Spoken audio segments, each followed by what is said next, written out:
皆さんこんにちは。アイズインワンダーランドのアリスです。まずはこちらの音声と映像をご覧ください。おはようございます。今日も一緒に AI の世界にダイブしましょう。おはようございます。今日も一緒に AI の世界にダイブしましょう。おはようございます。今日も一緒に AI の世界にダイブしましょう。おはようございます。今日も一緒に AI の世界にダイブしましょう。おはようございます。今日も一緒に AI の世界にダイブしましょう。おはようございます。今日も一緒に AI の世界にダイブしましょう。おはようございます。今日も一緒に AI の世界にダイブしましょう。おはようございます。今日も一緒に AI の世界にダイブしましょう。ねえアリス、今の音声って今話題の TTS だよね。それぞれ全然違って聞こえたんだけど。そうなんですよ。テキストを入力すると読み上げてくれるテキストトゥースピーチと呼ばれる AI モデルで作られた声です。全然違うって聞こえたのは、それぞれ8種類の代表的な TTS モデルで生成した音声だからです。今日比較するモデルは以下の8つです。フィッシュオーディオ、スタイルバートビット2、GPT ソービッツ、彩り TTS、ミオ TTS、クエンスリー TTS、ボイスピーク、ジェミニ 3.1 フラッシュ TTS です。TTS って代表的なやつだけでも8種類のモデルがあるの？そんなにたくさんあるとどんな時に何を使えばいいかわからなくなっちゃいそうだね。そうなんですよね。そこで今回はなんと8種類の最新 TTS を徹底比較していきます。まさかこの動画を見れば最近の TTS の特徴が全部わかっちゃうってこと？まさにその通り。さらに今回は専用のシステムを作ってワンクリックで全部同時に走らせます。それやばくない？一つの画面で全部生成できちゃうってこと？何それ、最強マシーンじゃないですか。まさに最強のマシーンです。ただしちょっと問題があります。Oh my god。問題って何？強すぎる2つが GPU を奪い合って暴れちゃうんです。最強の2人がバトっちゃってるってことなの？それはそれで気になっちゃいますね。私のメイン PC A6000 のデュアル GPU マシンならなんとかなるのですが、そっちではなぜか一つのモデルが動かないので、今回はサブ機である RTX4090 を使っています。なのでちょっとスペックが不足しているんですよね。ちょっとそのとんでもない開発環境についていろいろ突っ込みたいところもあるんだけど、まあいいわ。早く TTS の能力を見せてよ。了解。それでは最新 TTS の能力について実際の声を聞きながら深掘りしていきましょう。Let's Deep Dive!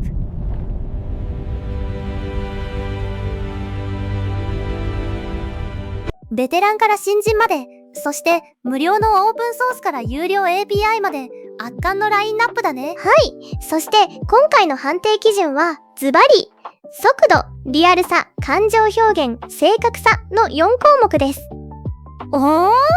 どれもかなり気になる項目ですね。チャットボットを作るときなんかは速さがものすごく大事だし、最近の耳が肥えたユーザーにはリアルさは必須だよね。はい。それに加えて声優さんみたいにプロっぽい感情表現ができるか、数字や漢字、場合によってはアルファベットなどを日本語読みでうまく出力してくれるのかも大事な要素です。速度を見るならアリスが作ったシステムがうってつけということだね。その通りなんですよ。ボタン一つで用意ドンがしたいからこのシステムを作り上げたと言っても過言ではありません。速度を比べるためだけに作ったにしてはちょっと大掛かりな気もするけど、ボタンを押すだけで8つが同時に走り出すなんてめっちゃ豪華じゃん。そうでしょ？ただし先ほども言いましたが、長文だと重量級の2つ、それは彩り TTS とクエンスリー TTS が GPU を取り合ってフリーズします。止まっちゃうやつですか？止まっちゃうやつです。そこで短文は全員同時、長文は重量級とそれ以外で分離して比較していきます。ちゃんと選択できるんですね。当然です。チェックボックスのオンオフで好きなものだけを生成できます。それとこれも当然ですが、生成された音声はダウンロードして保存できますよ。比較以外に実用的な面があって安心したよ。つまりはこのシステム一つで好きな TTS を使って音声変換し放題ってわけだね。その通りです。比較したいのが一番の目的ですが、ちゃんと実用性も残しておきました。では最初はこの簡単な短文の文章で速度チェックをしていきましょう。それといつものように GPU のインジケーターを私の頭の上に表示しておきますね。私にボタンを押させて。どうぞどうぞ。じゃあ行くよ。スタート。おー、スタイルバートビット2、早い。続いてフィッシュオーディオも生成された。すごいじゃん。少し遅れてジェミニ 3.1 フラッシュ TTS が6秒台。続いて MIO TTS、ボイスピーク、GPT ソービッツが生成されました。重量級の2つは、やっぱりちょっと遅いね。15秒を超えて彩り TTS が生成。26秒でやっとクエンスリー TTS の生成が終わったよ。何度か速度テストをしていますが、だいたい同じような結果になりますね。それぞれのモデルは単独で動かしたり、条件を最適化すればさらに速い生成も可能になりますが、リアルタイムを目指すのであれば、重量級の2つは除外されることになりそうですね。やっぱり長文の速度対決も見てみたいな。止まりますよ。ふふ、それも含めて見てみたい。まあ、しょうがないですね。長い文章になると、スタイルバートビット2とフィッシュオーディオの速さが一段と際立つね。やっぱり、速度ならこの2つがとても優秀ですね。なんか怪しくなってきたね。そうですね。やっぱり止まったね。GPU が振り切れて動かなくなってるよ。言ったでしょ？コンシューマータイプの中では最高峰の PC でも同時生成は難しいんですよ。次はリアルな話し方ができているかを比較しましょう。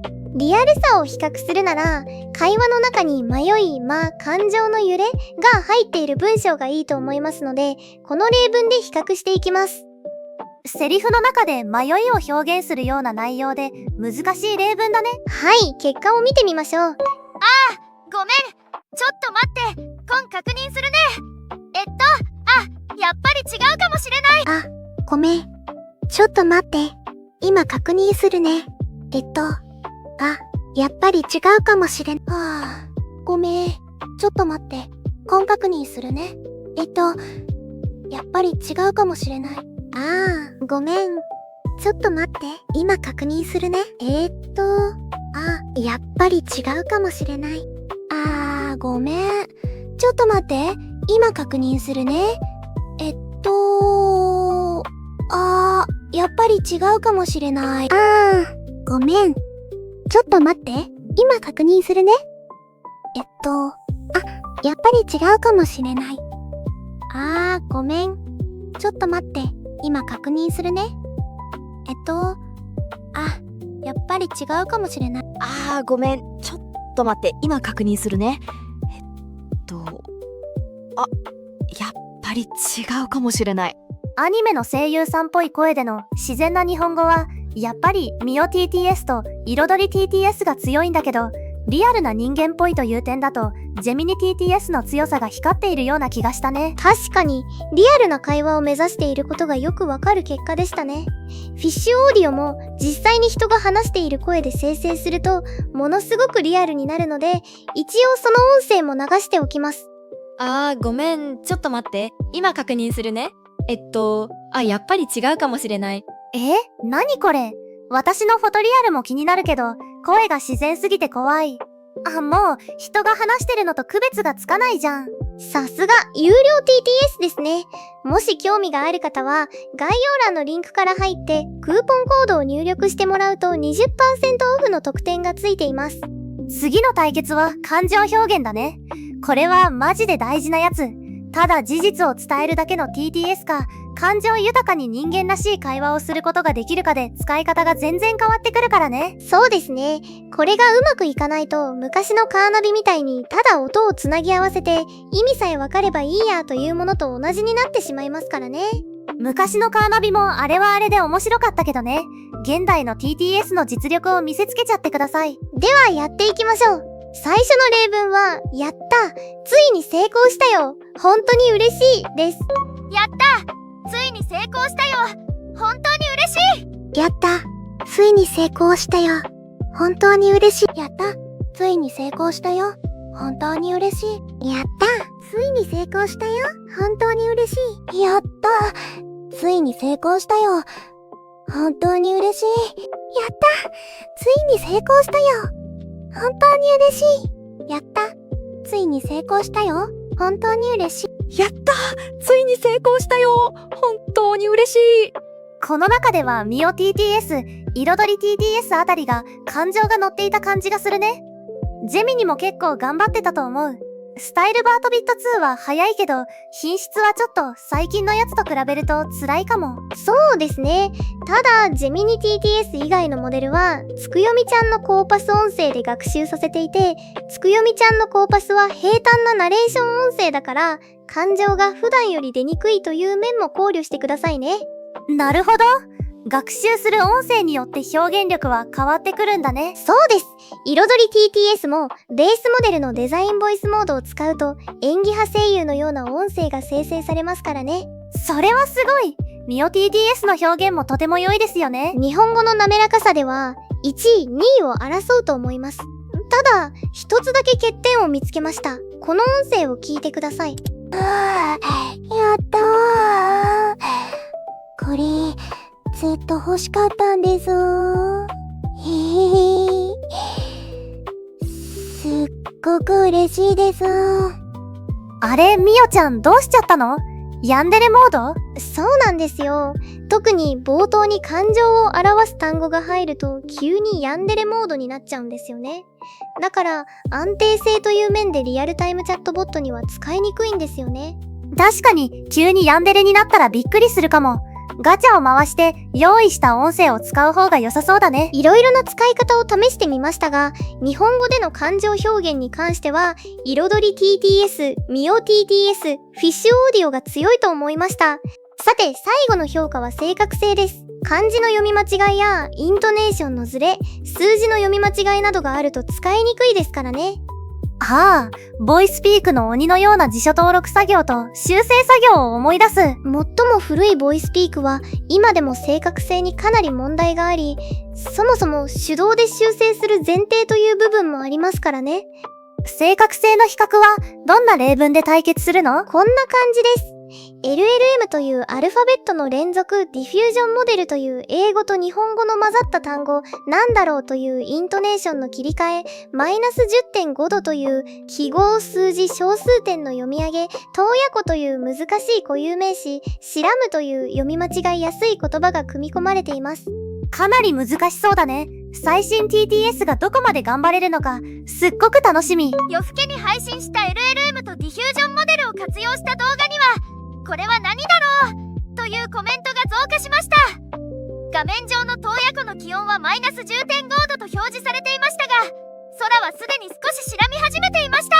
夜更けに配信した LLM と TIFFUSION モデルを使った動画には、これは何だろうと不思議がるコメントが多く寄せられました。映像内では洞爺湖の気温が 10.5 度と表示されていましたが、背景の空は夜明け前のように少し白んで見えました。夜更けに配信した LLM とディフュージョンモデルを活用した動画には、これは何だろうというコメントが増加しました。画面上の洞爺湖の気温は15度と表示されていましたが、空はすでに夜更けに配信した LLM とディフュージョンモデルを使った動画には、これは何だろうと不思議がるコメントが多く寄せられました。映像内では洞爺湖の気温がマイナス 10.5 度と表示されていましたが、背景の空は夜明け前のように少し白んで見えました。夜更けに配信した LLM とディフュージョンモデルを活用した動画には、これは何だろうというコメントが増加しました。